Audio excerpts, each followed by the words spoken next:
बातम्यामध्ये सदैव अग्रस्थानी आणि महाराष्ट्रातही नंबर 1। आपण पाहत आहात महाराष्ट्र न्यूज 1। असल्या रामदासपेठ पोलीस स्टेशनच्या हद्दीत रात्रीच्या सुमारास एका तरुणावर जीवघेणा हल्ला झाल्याची धक्कादायक घटना घडली आहे। या घटनेमुळे परिसरात भीतीचे वातावरण पसरले असून पोलिसांनी तपास चक्रे वेगाने फिरवली आहेत।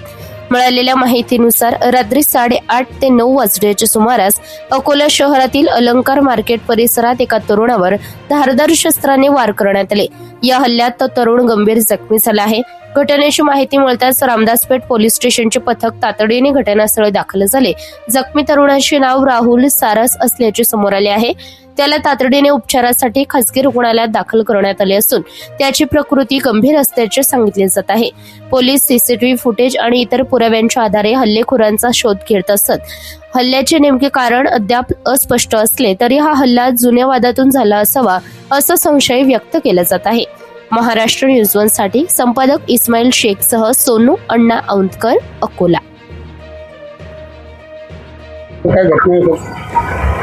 आज रामदासपेठ पोलीस स्टेशनच्या हद्दीमध्ये साधारण 8:30 पावणे 9च्या दरम्यान अलंकार मार्केटमध्ये एका व्यक्तीवर वार झाल्याची माहिती रामदासपेठ पोलीस स्टेशनला मिळाली होती आणि Ramdaspeth police स्टेशनची team PI Khandare या ठिकाणी तात्काळ हजर झाली। त्यांनी आम्हाला माहिती दिली, आम्ही या स्पॉटला आलो।